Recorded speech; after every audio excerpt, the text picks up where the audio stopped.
Hello, and welcome to another episode of Masterpiece Movie Theater. I apologize for the lapse in time, but decided I'm winding down this season of this show. So it's going to be this episode and next week's episode, which we'll get into what it's going to be at the end of the episode. But for today, what we're going to be discussing is the 1987 film, The Gate. Here's this, yes, very old looking front of this and the back of the DVD. Fun fact, I got this copy of this from Showbiz Video in Rome, the one by Walmart when that was closing down and selling off all of its stuff. I made out like a bandit. It's where I got a lot of this stuff. I know it looks like there's some holes here, but there almost kind of isn't because I have a whole nother one of these, essentially, in another part of the house. It's wild. It's absolutely wild. And I had to move stuff around to make room for more gems like this one as they're coming in. So, again, The Gate, directed by Tibor, and I'm hoping that I'm saying this last name correctly. It's Takix. I'm not 100% sure. And it's written by Michael Nankin, okay? It stars a 14-year-old Stephen Dorff playing a 12-year-old. And it's also his feature film debut. We have, Krista Denton as his older sister, Elle, and then Louis Tripp as Terry. Now, those are the main three characters. We have, his parents in the movie, her friends that, come to the party, her friends that are always there. They're not as important. Let's not even worry about the names of those people. So some fun facts about the film. The demons were actually played by guys in rubber suits, and then they were shot in forced perspective. So everything was, it's like the person was here, and then it was shot here, and then it made it look like all the people were little, just to make it all look really, like they were really tiny. It's super cool when you think about it, especially to shoot it back then. It was a little bit of a cheaper trick, as we would say. And there's also a sequel to this movie called Gate 2, The Trespassers, and it only stars Terry. I have yet to still see this film. So hopefully I can get to it one day. I didn't even want to read about it because I just wanted to find it, sit and watch it, and hopefully someday I will. So this is your spoiler alert. This movie can be watched on Prime if you have an account with them. So go to your Amazon Prime, watch this movie. If you haven't seen it, if you want to go watch it and come back, or you can stick with me, and we're going to get to it right now. So the film starts at a nightmare sequence, and we see Glenn wake up and find what was kind of going on in his dream to be actually happening. And there is, the tree is being torn down after being struck by lightning, and there's a giant hole under there. What ends up happening is Glenn and his friend Terry end up finding a giant geode in there. And as they're looking through, this giant hole that's in there, he also gets a splinter in his finger. So it's a huge one. So he pulls it out and you can see the blood on it, and he just tosses it in the hole, and then you hear a noise. And gets a little creepy. What happens after that is essentially a series of things that need to happen in order for this hole that's in their backyard to actually become a true gateway to let the old ones back in. And all of these things just keep occurring.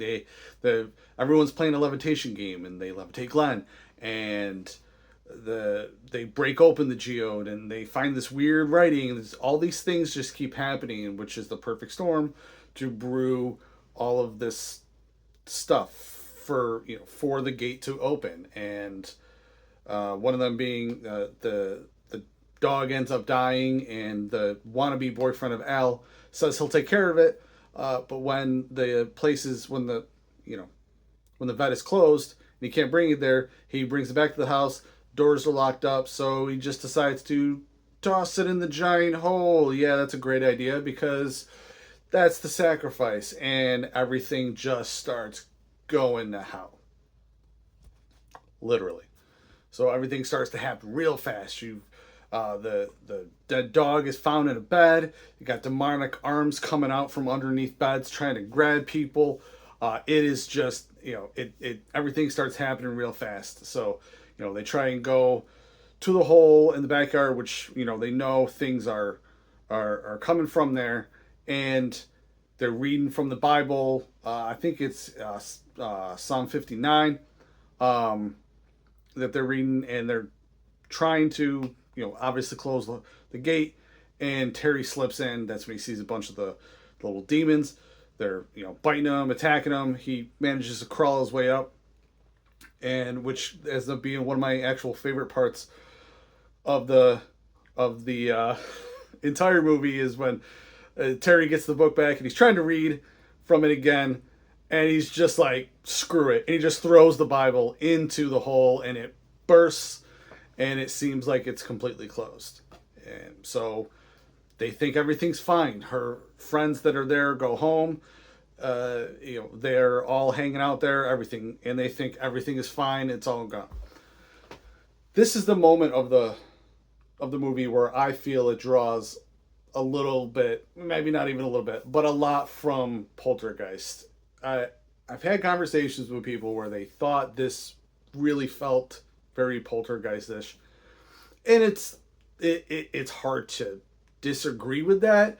It's different in many ways, but it takes place pretty much in a single house, and at one point they think everything's completely fine, so they stay there. It's just, it draws some similarities, enough to where I think it's different enough, and it's still a decent and fun movie to watch, which is why it's on the show. So thinking everything is fine, they're all hanging out there, they think everything's fine, and this body falls out of the wall, and it's like this construction worker, which is just something that Terry had made up when he was trying to spook Glenn. And then it ends up taking Terry and just goes back to the wall seals up. And then later on, after a demonic version of Terry then tries to attack them, the construction worker comes back, because he's a big dude, and he ends up taking Al as well. And as Glenn is then trying to run away and out of that, an even bigger hole opens up in their living room with all the wood just fallen, and then this just giant demon just comes up out of it. And it's really weird. This is kind of the weirder scene. Like, he touches Glenn, and then like Glenn ends up with an extra eye on him. I think it's in his palm. It gets a little bit odd, but he attacks, the eye, he stabs it. The demon ends up coming back, and in all of their research that they were doing, they found that the only thing that could end the Dark Ones was love and symbols of love and all the stuff like that. So what he ends up doing is, when he's trying to figure out what to do, is he takes this rocket, because Glenn he loves rockets. He's obsessed with rockets. You see him earlier in the movie. They're shooting off rockets, and Al even buys him this awesome, super awesome one. So he takes the super awesome one that she bought him, and he fires it off, and it goes into the demon, and boom, it's all done. So as even hokey as that kind of sounds, what I then think is even a little bit hokier is, okay, so the demons are gone. They actually defeat, Glenn actually defeats it by attacking it with a symbol of love. However, when Terry and Al come back, the dog also comes back. And it's not like I have anything against dogs, okay, but like, the dog died in order to open the gate. I just don't feel like the dog coming back really made much sense in the film, but I'll take it, because again, it's still a fun film. So if you have not seen this, go ahead, go on to Prime, go check it out. You should watch it. I realize I skimmed over it a little bit more, but it's an 80s horror movie. You really, light on the horror, but it's a little hokey. Anyways, watch it. Go check it out. And I want you to join me next week, hopefully next time. Look out in the next 2 weeks. So I will be doing the season finale of this, where I'll be taking a couple months break, possibly even doing some different style movie type shows. And I'd like you to join me next week as I cover the comedy Blank Man. See you then.